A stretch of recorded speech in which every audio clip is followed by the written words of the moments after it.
Ganoon lang pala ang sinabi mo. Tapos bigla na namang sumabog ang triple bomb ng Black Tiger. Sobrang delikado. Buti na lang mabilis ang paa ng aming batang Panginoon. Dalawang batang baka ang lumingon ng nagulat. Hello mga senior brother. Good night sa inyo. Ang mga baka ay umungol ng Ae Kimochi na umalingaw-ngaw. Ye Chen, kung may tapang ka, lumabas ka dito. Sobrang bastos nitong batang ito. Talagang malisyoso. Kaya niyang puksain ang 5 tao sa Akayana stage sa ganoong igsi ng panahon. Ang lakas ng batang ito. Kung hindi dyan niyang stage, ay hindi kami kayang pigilan. Nasa liwanag kami. Nasa dilim siya. Napakalaki nitong ligaw na gubat. Hindi madaling hulihin siya. Ako, sa kabilang banda, ay may paraan. Anong paraan? Sabihin mo na. 3 batang baka ang nagdikit ng ulo.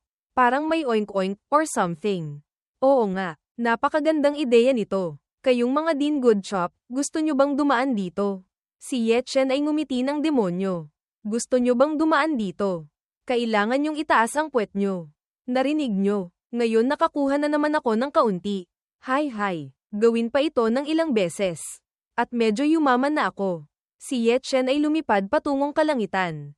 Mahigit 400.000 kasama pa ang spirit liquid, spirit stones, at iba pang mga miscellaneous item. Sapat na puhunan ang nakuha. At kumita pa ng kaunti. Buti na lang meron ka. Hay. Talagang magandang bagay. Kung ganoon kadaling kumita, hindi kailangan magmadali saan man. Hindi ito ligaw na gubat, kundi lugar kung saan maraming pera. Oh, may tumapak na sa malaking landmine formation ng aking batang Panginoon. Ang bilis niyong makahanap. Talagang kakaiba kayo. May mali dito. Libu-libong zang sa paligid ko ay nilagyan ko na ng landmine. Kapag may tumapak, maaari akong mag-react kaagad. Mabilis na umatras o lumaban. Paano ngayon? Lahat ay sumabog. Binabakuran na naman ako. Lahat ba ay parang mga aso na kinakaladkad sa ilong? Talagang mga kinasusok lamang pangkat. Kung gayon, ipapatikim ko sa inyo. Kung makarating kayo dito, usok lang ang makikita nyo. Amoy usok at alikabok lang ang malalanghap nyo. Tingnan natin kung paano nyo ako mahahanap. Galit na hangin umaalulong. Marahas na Dragon Vortex sayaw. Tapos na ang Windmaster Art. Ganoon kabilis na tangay. HMP. Mukhang matagal ng plinano ito. Ganon pala ha. Tumakbo ka ulit para makita ng matandang ito. Tingnan natin saan ka makakatakbo ngayon. Haha. Mamamatay kang sobrang pangit. Ay, patay na ang matandang lolo ko. Gumamit si Ye Chen ng Chixiao Sword. Nandito lang siya kanina. Saan na naman siya nagpunta? Sa kalangitan. May isang kayamanan na nakakasilaw sa batang baka. Nagsimulang bumagsak ang binata sa ibaba. Ano yang lintik na yan? Patuloy siyang inatake ng iba pang walang pangalan. Bilis. Supulin niyo siya para sa akin. Ang binata mag-isa ay lumaban sa 3 taong may lakas na genyang stage. At pagkatapos, ang batang baka ay sumuka ng dugo. Ngunit pilit pa ring lumaban ang binata. Sa wakas, sinira ng Chixiao Sword ang lahat ng porma sayo ng 3 hayop na yan. Nakakainis talaga nitong batang ito. Siya mismo ang nakawala sa suppression. Hindi maaaring mabuhay ang taong ito. Put in asterisk nyo. Bahala na kung mabuhay o mamatay. Tingnan nyo ang aking Great Palm Seal. Gumamit si Ye Chen ng subduang Dragon One Yang Palm. Nagbanggaan ng 2 lakas ng palad. Talagang walang hiya. At ngayon, 2 binata ang patuloy na nagtutunggali ng espada. Naitulak pa atras si Ye Chen. Ang walang pangalang lalaki ay sinaksak ng espada ang batang baka. Nahilo si Ye Chen. 4 pang iba ang sumugod upang bakuran si Ye Chen. Ang binata, Ye Chen, ay nagbuntong hininga at ginamit ang Wind Dragon God Wind Vortex. Pinapalipad ang lahat sa iba't ibang direksyon. Isang palaso mula kung saan ay tumama kay Ye Chen. Put in asterisk nyo. Talagang hayop. Si Yang Wei. Sunod-sunod na mga palaso ang pinakawalan. Isang palaso ang tumama malapit sa katawan ni Ye Chen. Haha. Bumaon sa dibdib. Mabubuhay ka pa ba ngayon? Binuksan ni Ye Chen ang Speed Shadow Sky 1. Ngayon, oras na para sa akin. Masyadong mabilis ang bilis niya. Bago pa sila makapag-react, umikot na ng pabilog ang kanilang mga mata. Bilisan mo at umalis ka rito. Patuloy. Ang batang baka, isang kalaban, ay ginamit ang kinsinang para lumipad sa itaas ng ulo ng walang pangalan. Isang sipa sa ulo ang nagpatamblang sa binata, ang walang pangalan, patungong langit. Ikinagulat ng natitirang batang baka, isa pang kalaban. Huwag na kayong mangarap na makatakas. Super VIP Compass. Bilisan mo at kontrolin siya para sa akin. Si Ye Chen sa sandaling ito ay sumuka ng dugo mula sa bibig. Bumagsak sa lupa. Isang masakit na pagbagsak. Bilisan nyo at hulihin siya. Kunin nyo ang mga lola nyo. Ginamit ni Ye Chen ang Soundwave Divine Palm. Itinulak pa atras ang lalaking nakapula. Dalawa pang iba ang patuloy na umatake. At pagkatapos, ang kanilang mga mukha ay nagpakita ng katangahan. Ito ang 18 Dragon Subduang Palms. Isang pagsabog ang naganap na parang sumabog ang bomba ng isang santo. Katinoan, pera, lintik, ganoon na nga, nakatakas pa rin siya. Paano nila nakuha ng eksakto ang aking direksyon? Ito pala ang Trace Sect Manor. Talagang magandang plano yan. Sa malagang kagubatan. Sa sandaling ito, ang binata ay nasa ilalim ng isang kuweba. Talagang walang puso at malupit. 3 lalaking genyang stage ang humahabol at pilit akong pinapatay. Hintayin nyo lang ako. Habang nagsasalita, ang binata, Ye Chen, ay sumubo ng isang spirit pill. Kung hindi ko kayo papatayin lahat, hindi ako si Ye Chen. Ang batang baka, Ye Chen, ay nagsimulang magpaikot ng chi sa kanyang heavenly dantian at nagsimulang manggamot. Ang mga outer disciple na kasali sa pagsubok sa Wild Forest ay halos lahat ay nakalabas na. Bakit hindi pa rin nakikita ang batang yan na si Ye Chen? Mukhang siya na lang ang kulang. Natatakot akong baka hindi na siya makalabas. Senior Brother Dao Zuan, gusto mo ba talaga akong mamatay sa galit? Tingnan mo yung mga pinili mo. Pinili mo sina Kung Kao at ang grupo niya. Parang pinapahirapan mo lang si Ye Chen. Junior Sister Rose Zuan, mali ang iniisip mo tungkol sa akin. Mapapatunayan ko yan. Para walang kawalan ng katarungan.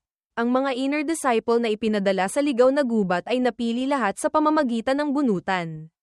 Talagang nagkataon lang na napili sina Kung Kao at ang grupo niya. Ito tinatawag mong nagkataon. Lahat ng nabunot mo ay mga kaaway ni Ye Chen. Junior Sister Rose Zuan, huwag mong kalimutan kung sino-sino ang mga nakasagupan ng disipulo mo ilang araw na nakalipas sa outer sect competition. Sa totoo lang, walang sino man ang malas gaya ng batang ito. Baka tinamaan siya ng sumpa ng kamalasan. Sa loob ng gubat, muling umalingaw-ngaw ang Aikimochi. Pala, si Ye Chen pala ang nakabihag at naghubad sa 2 disipulo na ito. Kung hindi lang to 18 dagdag, kahit ang underwear nyo. Hindi ko iiwan sa inyo.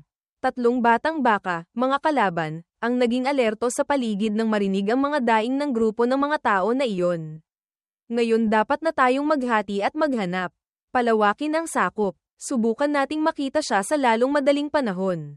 Kung hindi pa rin natin siya mahuhuli, gaano pa kasasadlak sa kahihiyan ang mukha ko. Ngayon, oras na para harapin ko kayo. Sisakitan ko ang mga paa nyo. Heto, hi, bagay lang sa inyo. Nakatago si Ye Chen sa likod ng palumpong. Nagsimulang maging alerto ang batang baka, na tanga. Ikaw batang Ye Chen. Sa wakas nagpakita ka na rin. Hinabol niya sa likuran si Ye Chen. Kung may tapang ka, huminto ka para sa akin. Ang binata, Ye Chen, ay tumakbo sa bilis ng isang ninja. Kung may tapang ka, habulin mo ako. Tandang utak baboy. HMP. Nasaan na naman siya? Bilisan mo at lumabas ka rito. Nagtatago ka. Lalaki ka ba talaga? Biglang lumingon ang binata, Ye Chen. Itong lintik na yan. Nagpapanggap na Diyos at multo. Biglang nagkaroon ng bilog na pagsabog mula sa bakal na itlog ni Ye Chen. Boom boom. Maswerte ang walang pangalang lalaki, kalaban, na nakatakas mula sa apoy.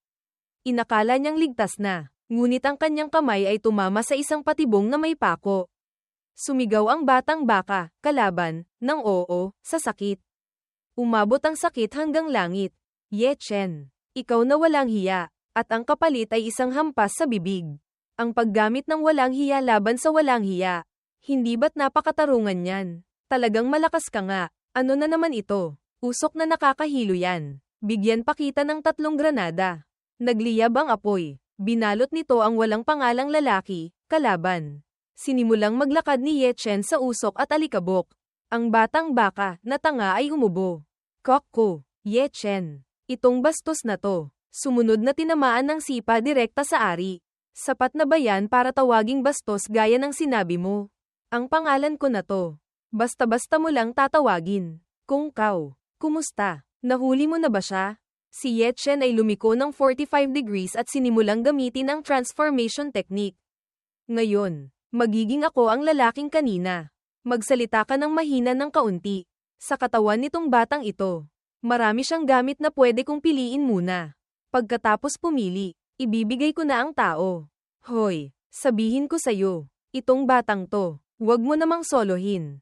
Ha, put in. Yumaman ako ngayon. Ay nako, ang dami nga. Lumang usapan. Pag nagkita, hati tayo. Ha, walang problema. Hayaan kitang pumili muna. Tingnan mo to. Gusto mo ba? Boses yan ni Ye Chen.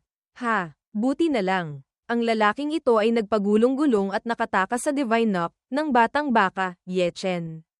Sinamantala ang pagkakataon. Si Ye Chen ay kumuha ng buhangin at inihagis ito patungo sa walang pangalang lalaki, kalaban. Talagang bata at berde, pa. Iniisip mo ba na kaya mo akong tamaan ng ganyan? Pagkalaki-laki ng bibig, agad siyang nakatanggap ng dakot ng buhangin sa mukha. Umubo siya. Kok-kok, Ye Chen. Ikaw na walang hiyang kontrabida. Talagang asong patay. Walang hiya. Kung gayon, magiging walang hiya din ako sa iyo. Simula pa lang yan. Walang hiya 2.0. Walang hiya 3.0, 4.0, 5.0, 6.0. Walang hiya sub-bilot. Tiningnan muli ang lalaki. Pati mga magulang niya ay hindi na siya makikilala. Tingnan natin kung anong mga kayamanan ang karaniwan mong nakukuha. Haha, napunta sa akin ngayon. Ang saya. Haha, talagang isang mayamang may-ari ng lupa si Jiang Yang. Talagang mataba at masagana. Sunod, ikaw na lang ang natitira. Zuo Quming, maghintay ka lang. Haha, hindi pa ako nakikipaglaban ng diretso sa isang genyang stage. Nahanap niyo na ba ang kinaroroonan ni Ye Chen? Tinatanong ko kayo, nabingi na ba kayong lahat? Tiningnan muli ang anteng-anteng. Walang sumagot, baka nakapasok na si Ye Chen sa inner sect. Nalaman ni Kung Kao at Jiang Yang na umalis na si Ye Chen. Kaya umalis na rin sila. Kayong dalawang bulok, umalis kayo at hindi man lang ako tinawag. Ginawa niyo akong mahirapan sa paghahanap dito sa lugar na ito. Yu. Hindi maliit ang galit ni Senior Brother Zuo. Ha, nang marinig ito ng binata, Ye Chen. Nagulat siya. Si Ye Chen, dumating ka sa tamang oras. Haha, pakiramdam ko rin. Tamang oras ito. Kung nasa ligaw na gubat ka pa. At naglakas loob ka pa ring magpakita sa harap ko. Ngayon, hindi ka na makakaalis pa. Hindi ako aalis kahit saan. Halika rito. Mag-solo tayo parang dalawang lalaki. Ang laki ng boses mo talaga. Ye Chen. Gumamit si Ye Chen ng Russian Thunder Palm. Binitawan din ni Zuo Quming ang Palm Chi Decline. Dalawang palm technique ang direktang nagharap. Gaano ka man kalakas? Sa mata ko, wala kang kwenta. Ang kamay ni Zuo Quming ay nagpaikot ng chi upang ipatawag ang isang dreamy evil dragon. Samantala, si Ye Chen ay ginamit ang Earth Dragon Art. Paano niya nalaman ang Earth Dragon Art? Isa na namang pagsabog. Boom boom. Ano? Kapag nagtanong ka, kailangan kong sabihin, hindi ka tatay ko. Talagang bastos ang bibig mo. Kung gayon, lalaban ako hanggang sa magsalita ka. Tingnan mo ang aking Earth Dragon Seal. Samantala, ang batang baka, Ye Chen, ay ginamit ang Mountain Splitting Fist. Dalawang daloy ng kapangyarihan ang muling nagdulot ng pagsabog. Muling pinakawalan ni Zuo Quming ang Soaring Dragon Fist. May kaunting interes itong secret technique na ito. Itong Soaring Dragon Fist na ito. Isasauli ko sa iyo. Sa sandaling ito, dalawang dragon ang nagharap ng matindi. Nakakatakot ang lakas ngunit pantay pa rin ang level. Ano ba talagang halimaw itong taong ito? Alam niya rin ang Soaring Dragon Fist ko. Ang isang chi condensation stage ay kaya akong labanan ng ganito katagal nang hindi natatalo. Base sa lakas lang, mahirap siyang talunin ng mga outer disciple. Habang nag-iisip si Zuo Quming, sinuntok siya sa tiyan. Senior Brother Zuo. Kapag nakikipaglaban ng hindi nakatutok, matatalo ka ng malungkot. Ikaw na lintik na yan. Talagang nakakainis. Ginamit ni Zuo Quming ang Flying Flow Sword Array. Mga sword chi ang mabilis na lumipad patungo kay Ye Chen. Ngayon, mahirap na to. Binuksan ni Ye Chen ang lakas ng Chi Xiao Sword. Ginamit ang Heavenly Stem Sword Array at nakayanan niyang lumaban. Ngayon, oras ko na para saksakin at patayin yang lintik na yan. Mabilis na nakalusot si Qming palabas ng Sword Array. Patuloy niyang pinakawalan ang kanyang Magic Treasure. Ang Primordial Formation. Bilis. Supulin mo siya para sa akin. Ano itong daloy ng spiritual energy? Malakas ang lakas niyang Samira. Nagdudulot ng pagsabog sa paligid. Ang Chi Condensation Stage ay Chi Condensation Stage lang. Anong mayroon ka para lumaban sa akin? Sa paglingon, si Ye Chen ay gumawa ng isang kalasag. Ang batang baka, Ye Chen, ay nagsimulang humihingal. Bilisan mo, buksan mo yan para sa akin. Ang lakas ni Ye Chen ay naitulak pa atras ang Magic Treasure ni Qming. Patuloy niyang kinagat ang kanyang kamay. Ito ay blood sacrifice para buhayin ang lakas ng demonyo. Sunod-sunod na bumaba ang kakaibang kulay ube na fireballs. Hindi na kaya na ni Ye Chen kaya sumuka rin siya ng dugo. Si Ye Chen ay mabilis na nakapasok sa loob ng kagubatan. Tingnan natin gaano katagal mo pa kayang lumaban. Ipapadala kita sa Yellow Springs. Ito na naman ang spiritual energy na ito. Binubuli ako ng mga basura kasi hindi ako genyang stage. Tama ba? Ang aking 18 Dragon Subduang Palms. Dalawang daloy ng kapangyarihan ang muling nagbanggaan.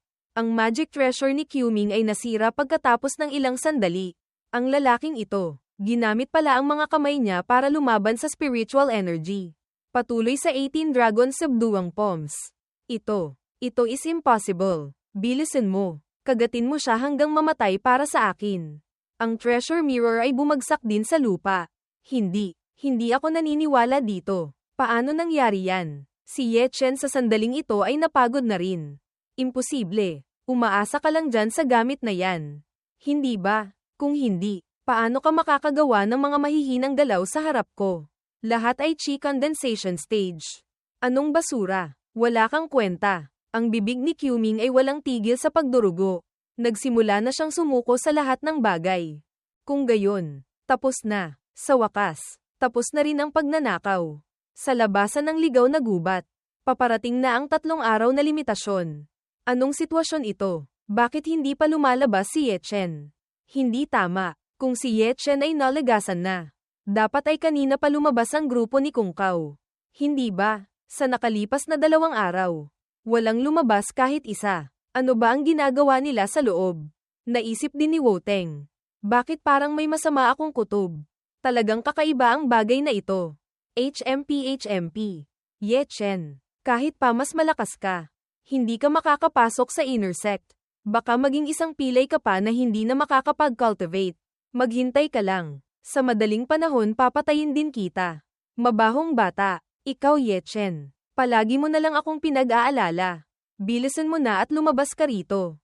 Tigilan mo na ang pagpapanggap na multo.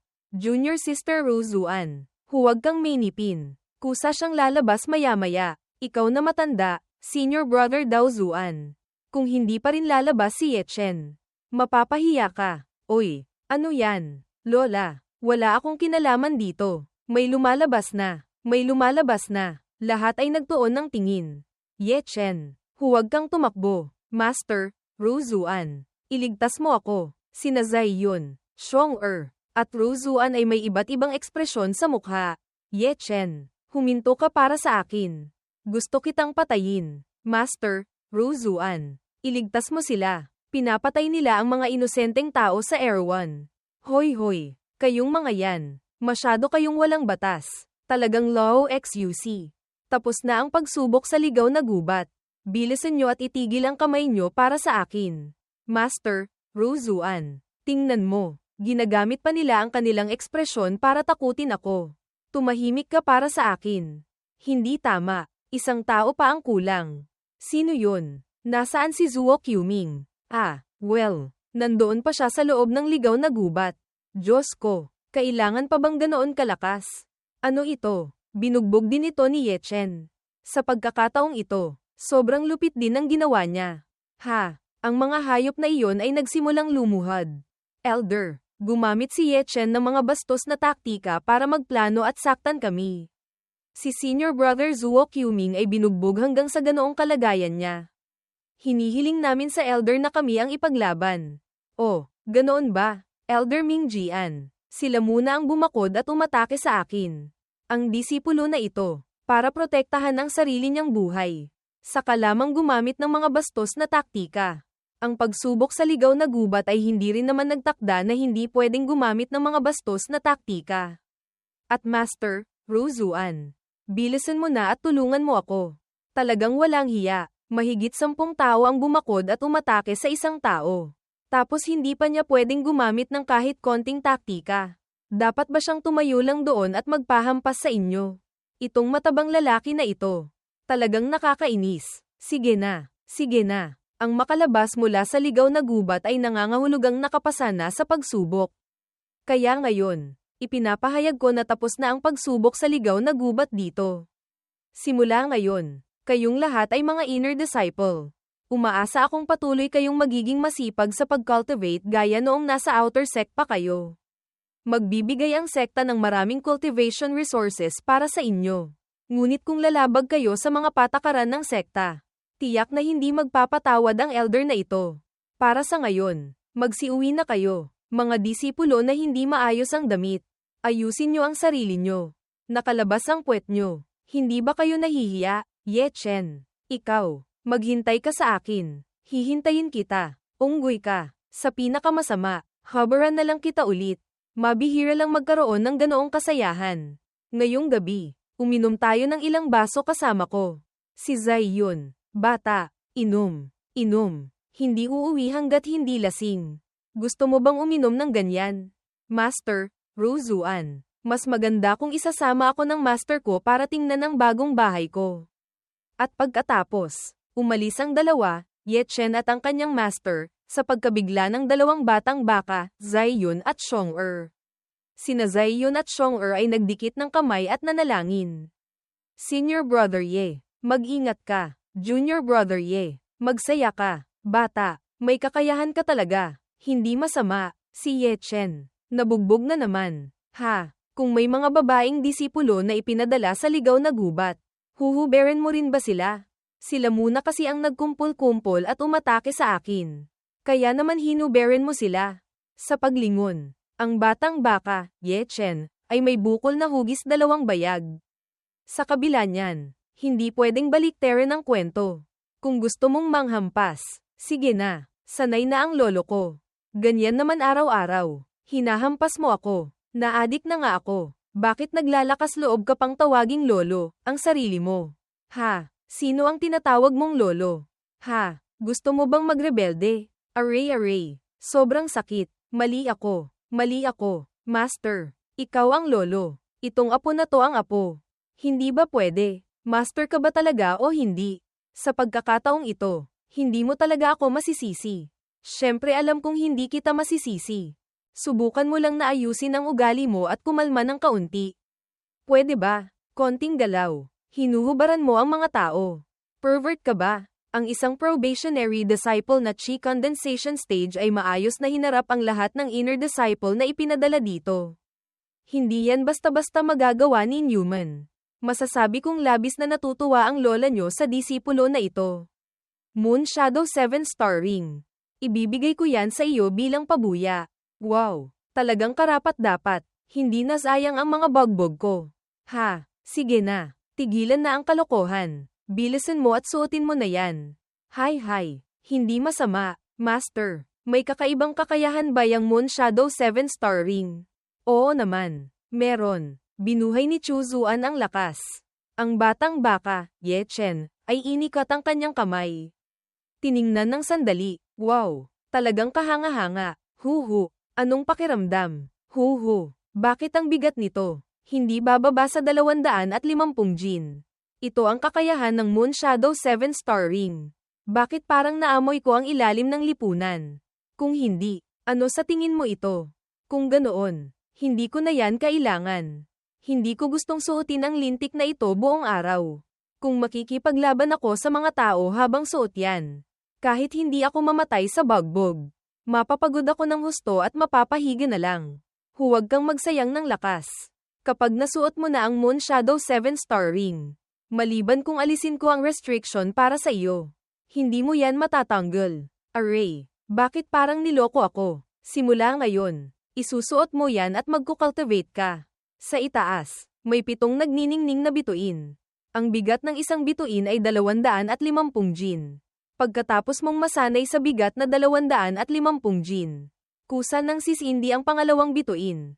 At ang bigat ay tataas sa 500 gin. Bawat beses na may sisindang karagdagang bituin, ang bigat ay tataas ng 250 gin. Kapag nasindihan na ang lahat ng 7 bituin, kusa nang mawawala ang restriction. Kung isusuot ko yan habang nakikipaglaban, nakapagtataka kung hindi ako mapuputol hanggang mamatay.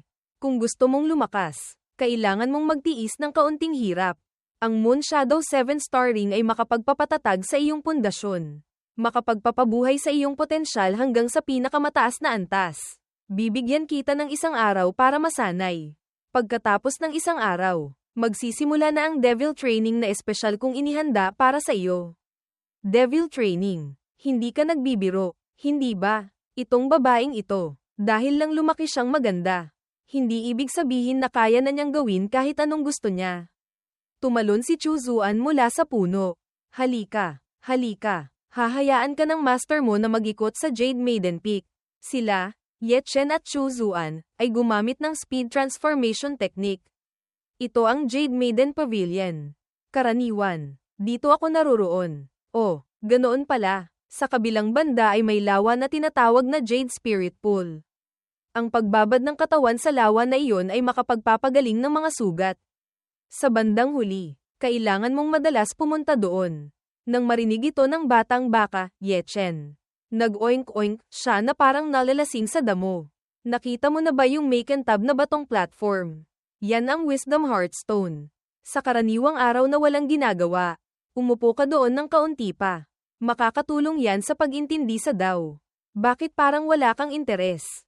Hindi naman basta-basta nagda-guide ang master na ito sa iba. Pwede mo ba akong ibaba muna? Ang paghila mo sa akin ng ganyan ay parang naglalakad ng aso. Magaling ang sinabi ng disipulo. Binitawan ni Chu Zuan. Bumagsak ang binata, Ye Chen, sa ilalim sa bilis ng altar. Kabanata 2.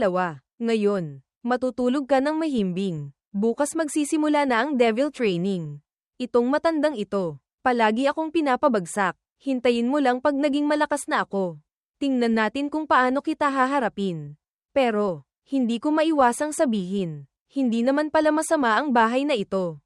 Ha, ang bigat din itong walang kwentang laruan na to. Pagkasuot ko, ang lakas at bilis ko ay nasuppress pa lalo kaysa sa Heavenly Palace Heavy Sword.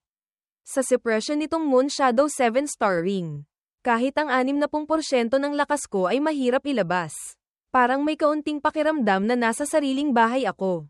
Ang binata, Ye Chen, ay nag-practice ng martial arts habang tumatawa.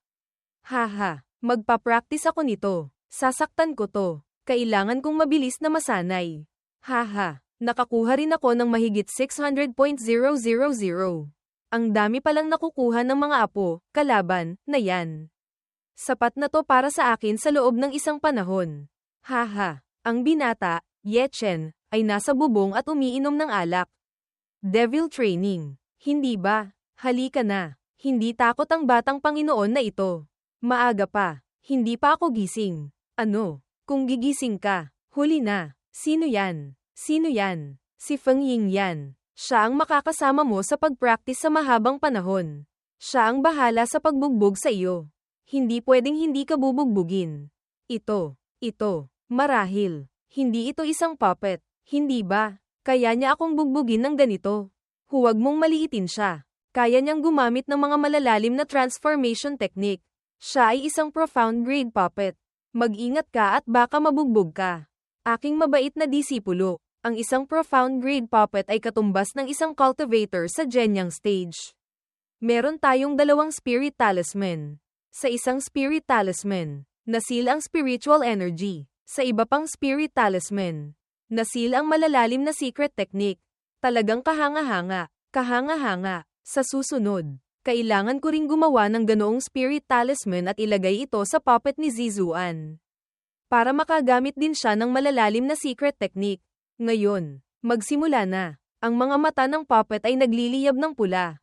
Put in. 18 poms nga ito. Lintik. Inambush ang batang Panginoon na ito. Talagang walang katarungan. Si Ye Chen ay naitulak ng malayo. Ang profound grade puppet ay talagang hindi pangkaraniwan ang lakas. Haha, mabilis ka rin ah. Put in asterisk nyo. Gumamit si Ye Chen ng one yang finger. Lumaban ang puppet, lintik. Anong materyales ang ginamit para gawin to? Ganoon kalakas ang katawan. Si Ye Chen ay sumayaw ng unggoy. Sumunod ang pounce ng tigre. Hinawakan ni Ye Chen ang leeg ng puppet. Akala niya madaling kalaban. Pero hindi inaasahang itinapon siya ng puppet. Ang batang baka, Ye Chen, ay itinapon. Isang malakas na ingay. Lumipad ang alikabok. Sa paglingon, ang binata, Ye Chen, ay nakahiga sa sahig ng arena. Nagsimulang humihingal ang batang baka, Ye Chen. Patuloy siyang hinawakan ng kamay ng puppet at itinapon sa ikalawang pagkakataon. At pagkatapos ay n beses pa. Samantala, si Chu Zuan ay umiinom ng tsaa at ngumiti. Kok-kok, sa totoo lang, hindi ko kaya siyang talunin. Anong pakiramdam? Disipulo, hindi ka nalalaban. Hindi na ako lalaban. Nasipres ang bilis ko. Matigas ang katawan ng kalaban. At may walang katapusang supply ng spiritual energy. Matatalo talaga ako. Paano ko lalabanan to? Kung lalaban o hindi, hindi ikaw ang magdedesisyon niyan. Gusto mo bang lumaban? Sige, kailangan mong tanggalin yang lintik na Moon Shadow 7-star ring na yan para sa akin. Tingnan natin kung kaya ko siyang bugbugin hanggang mamatay. Haha, mukhang walang kwenta noong lumaki. Pero kung iisipin, maganda rin pala. Ang pagkukultivate, kailangan mong tiisin ang kaunting hirap. Kung gusto mong lumakas, kailangan mong matutong tumanggap muna ng bugbog. Pag maraming beses kang nabugbog, kusa namang kakapal ang balat mo. Huwag kang mag-alala, hindi ka mamamatay. Bibigyan kita ng 1 oras para makabawi.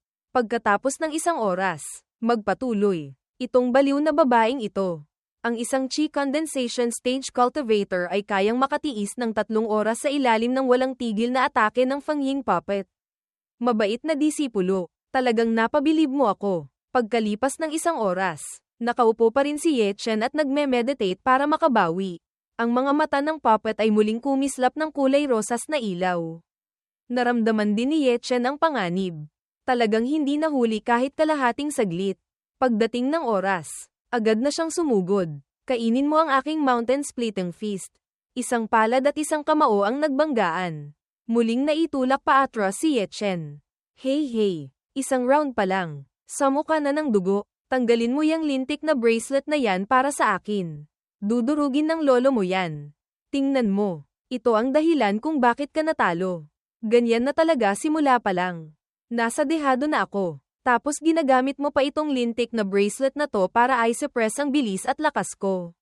Nakapagtataka kung mananalo pa ako. Ye Chen, noong araw na yan, hinarap mo si Zishan. Halos mamatay ka na pero nagawa mo pa ring gawing tagumpay ang pagkatalo. Pero ngayon, sa harap ng isang puppet na walang espiritu at damdamin, saan na napunta ang iyong paniniwala na hindi ka matatalo? Sa ilalim ng pressure, ang mga tao ay maglalabas ng potensyal na iba sa karaniwan. Pero ikaw, puros galit lang ang naririnig ko. May pagkakaiba kayo sa lakas. Pero ang agwat nyo ay lakas at bilis lang. Bakit? Mula nang magsimula ka, kulang ka na sa paniniwala na mananalo. Kapag ang isang tao ay wala nito, kahit bigyan ka pa ng mas malaking lakas, masasayang lang lahat. Ang landas ng cultivation ay natural na nangangailangan ng lakas ng loob. Walang dapat katakutin. Kung hindi matatag ang iyong Dao-heart, bakit ka nanginginig sa harap ng matinik na landas na yan? Maaari kang matalo, pero kailangan mong matalo sa paraang karapat-dapat, nang walang kahihiyan sa iyong puso. Sunod, hindi ko na uutusan si Fangying na huminto sa pag-atake. Tutuloy siya hanggat hindi ka bumabagsak. Ginamit ni Ye Chen ang one yang finger. Isang napakagandang pagsabog na hugis paputok. Ulitin pa. Super VIP Mountain Splitting Feast. Halika dito sa akin. Akala ko kung ano na. Sino ang mag-aakala na ang batang baka, Ye Chen, ay sinuntok sa mukha? Patuloy na nataman ng siko mula sa likuran. Ang lolo na ito ay hindi kailanman natakot sa sakit. Huwag mong mangarap na pabagsakin ako. Patuloy na sumuntok ang puppet. Dinurog ang buong sahig ng arena. Tinamaan na naman si Ye Chen. Walang tigil sa pagsigaw ang batang baka, Ye Chen. Ye Chen, huwag mong sisihin ang master na ito sa pagiging masyadong mahigpit. Mula nang maging disipulo kita, nakatakda na kailangan mong pasanin ang misyon na ito. Ang binata, Ye Chen, ay sunod-sunod na sinuntok at sinipa. Tumanggap ng palm force, pagkatapos ay bumagsak sa sahig ng arena. Humihingal ang batang baka, Ye Chen. Punong-puno ng sugat ang mukha. Ye Chen, hindi ka pwedeng matalo. Hindi ka pwedeng sumuko. Gusto mo pa bang maiwan ulit? Puno ng pagsisikap ang mga mata ni Ye Chen. Ginamit niya ang Wild Desolation Body Tempering. Wild Desolation Body Tempering, nagpapatibay ng buto. Naglilinis ng utak ng buto. Nagpapatigas ng mga litid at buto. Nagsusunog ng essence blood. Nagdurog-rag ng laman. Ang katawan ng binata ngayon ay tila nagiging baliw. Isang tao at isang puppet ang nagkatitigan. Tuloy-tuloy lang si Ye Chen sa pag-counter-attack. At patuloy na tinamaan ng suntok sa mukha. Halika na, anak ko. At ang puppet naman ay ngumiti ng nakakakilabot. Ang lakas na sum-iron ng dalawa ay muling lumikha ng pagsabog. Si Ye Chen ngayon ay nakahiga na rin sa sahig ng arena. Sa pagkakataong ito, ang batang baka, Ye Chen, ay walang malay. Ito ang tinatawag kong invincible battle soul, kahit natalo.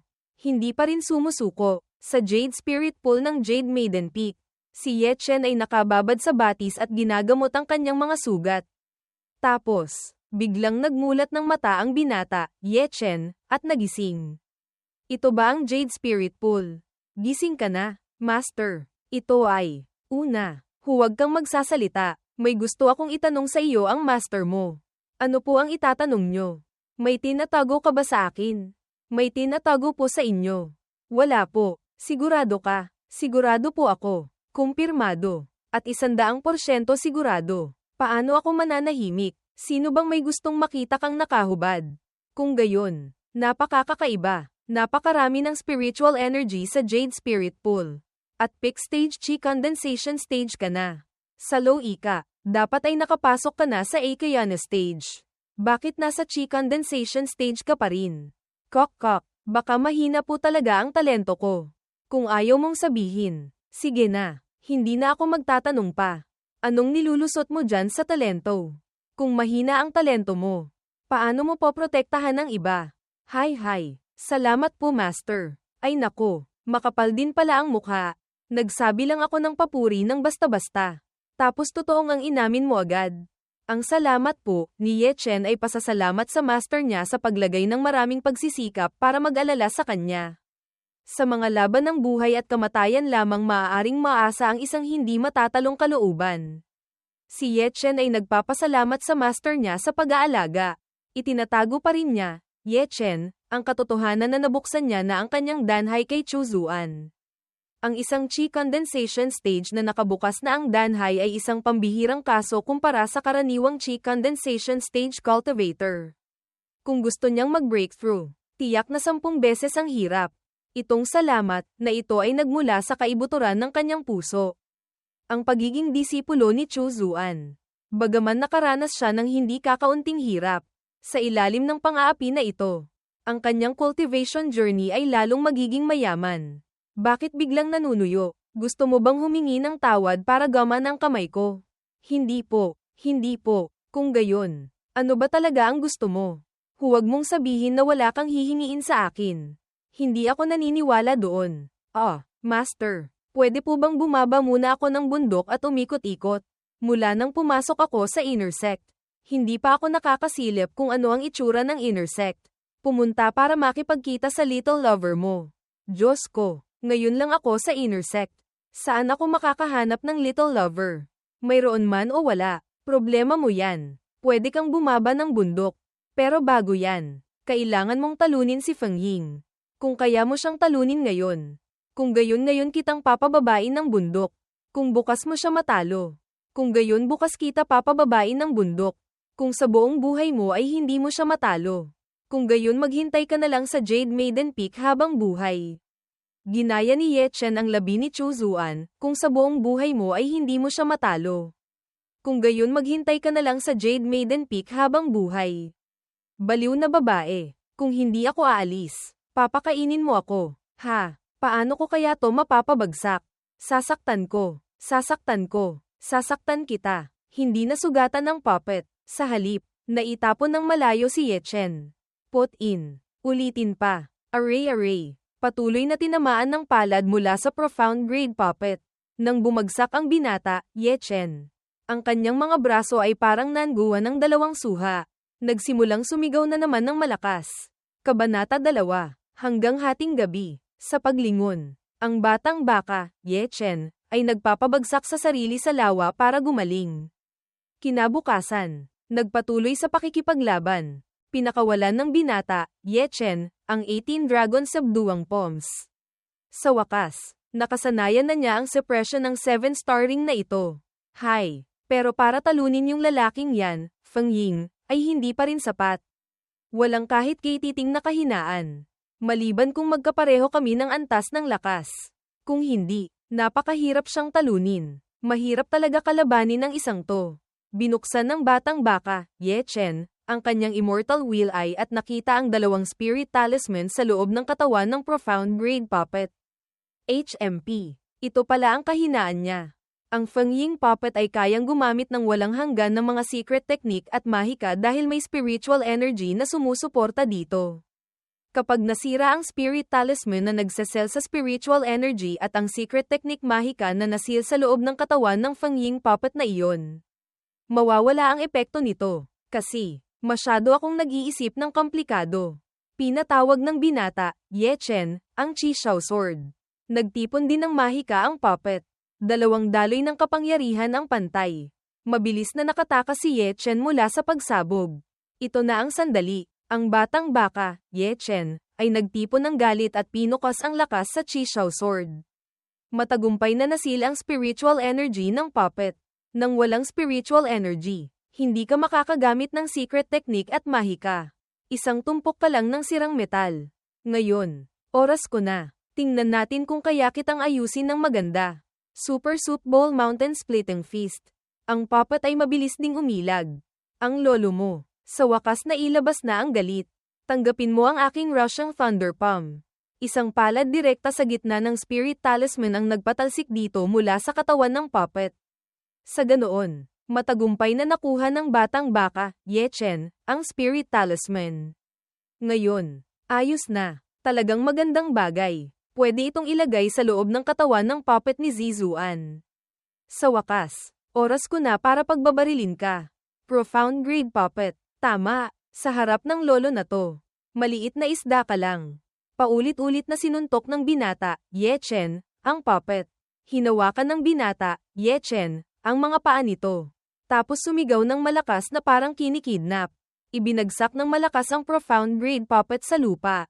Hok, bugbugin mo ako. Naglakas loob kang bugbugin ako ulit. Bugbugin mo ako. Bugbugin mo ako. Alam mo na ba ang sakit ngayon? Bilisan mo at bumaba ka na sa ilalim para sa akin. Bumagsak ang puppet at nagdulot ng malaking pagsabog. Kung alam ko lang. Hininaan ko pa sana. Bukod sa dalawang seal para sa secret technique at mahika. Pati na rin ang spiritual energy talisman sa loob ng katawan ng profound grade puppet. Tiyak na may iba pang mga restriction. Talagang nakakalungkot. Dati, sobrang pinahirapan ako. Nang sa wakas ay makalaban ako. Ang tanging pakialam ko lang ay ang mailabas ang galit ko. Kaya naman nasira ko ang maraming restriction. Talagang kahanga-hanga, ang makapag-seal ng secret technique at mahika sa loob ng isang spirit talisman. Walang iba kundi ang unang henerasyon ng sect master na nagpasimula ng puppet technique na ito para sa Henggayu sect ang nakagawa. Talagang isang taong may mataas na cultivation.